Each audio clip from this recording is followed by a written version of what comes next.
Ta-da. Oh my gosh. We got Let's get it. We all know where the dive bar goes, right? Oh yeah.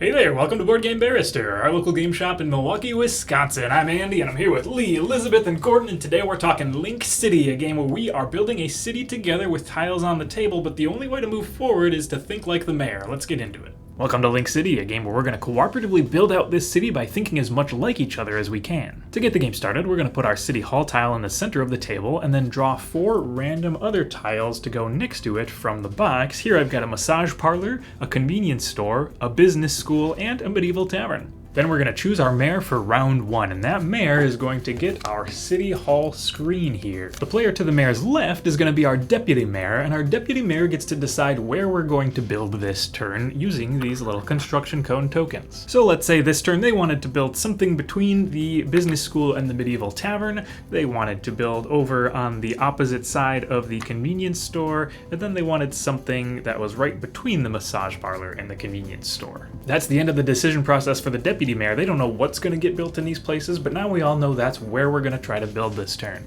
Let's hop behind the city hall screen here because the mayor's going to do some stuff in secret now. They're going to have 3 construction cone tiles here, 1 to match each that's been put out in the city. Then they're going to draw 3 tiles at random from the box, and that's what they're going to try to construct this turn. So we have public toilets, an observatory, and catacombs. We'll put those behind the screen, and now the mayor's one decision point they have to make is which of these they would like to build in each of those 3 construction sites. And the mayor's decision here isn't going to be based on any game rules or mechanics, it's entirely based on their own preferences and what they think belongs next to each other in a city. And that's really the beauty and the main mechanic in this game, is that we're trying to think about city planning as much like each other as we possibly can. So as the mayor's making their decisions about what to build in which of these spaces, they're going to do it in a way that they think will make sense to the other players, because soon they're going to try to guess what the mayor's choices were. I really can't imagine the catacombs going anywhere except for next to the medieval tavern, so I'm going to start there. That's my orange construction site, so I'm going to line up the orange tile with the catacombs. The other 2 are kind of a toss-up for me, except that having public toilets as centralized as possible and next to more things kind of feels better to me, so I'll put those between the massage parlor and the convenience store there. And that leaves the observatory kind of on the outside of town, which makes sense to me, so we're going to put the blue tile next to observatory. Now the mayor's job is done. They're going to flip over those 3 construction site tiles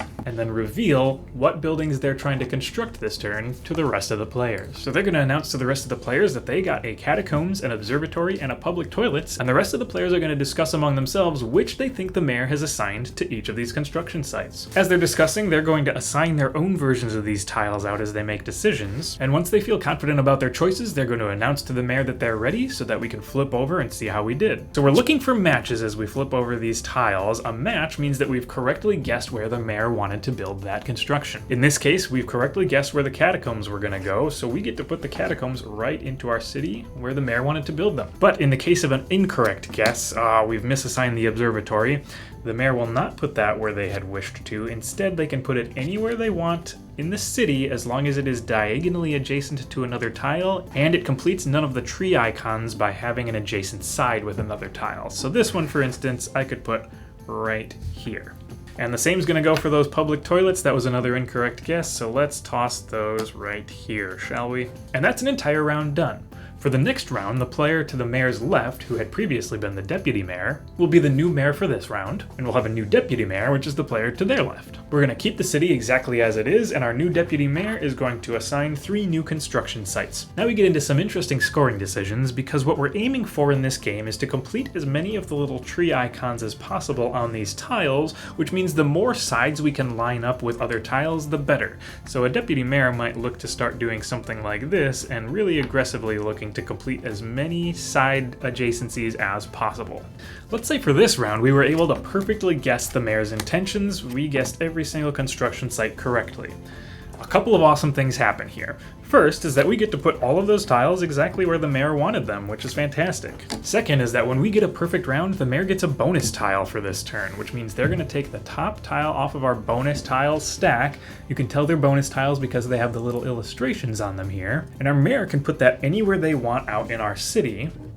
keeping in mind that there's no tree on the bottom side of that tile. And also, whichever direction that illustration with no tree is facing is now a dead zone for the rest of the game. So we can no longer put any tiles in this column stretching off in the direction of that airport symbol. And lastly, the first time we get a perfect round, we unlock the 4th construction site cone, which is the white cone here. From now on, we're going to have 4 construction sites each turn and 4 new building tiles that the mayor will be trying to build. Until we've played a total of 6 rounds, and that's going to trigger the end of the game. At that point, we're going to count up how many total little tree icons we have, compare them with the scoring chart at the end of the rule book, and see how well we did. All right, so today was our first day cracking open Link City, and it was a fantastic time. We played with 4 players today, and we're very glad we ended up with 4. The game goes all the way up to 6, but we actually probably would say if you have 5 or 6 players, there's better games out there. The kind of deal with this one is that you have a group think, talking to each other, deliberating between all the non-mayor players, and once you get up to 4 or 5 players taking part in that, you're going to have voices that just kind of get overlooked or not heard, and bigger voices that are getting heard more than other ones.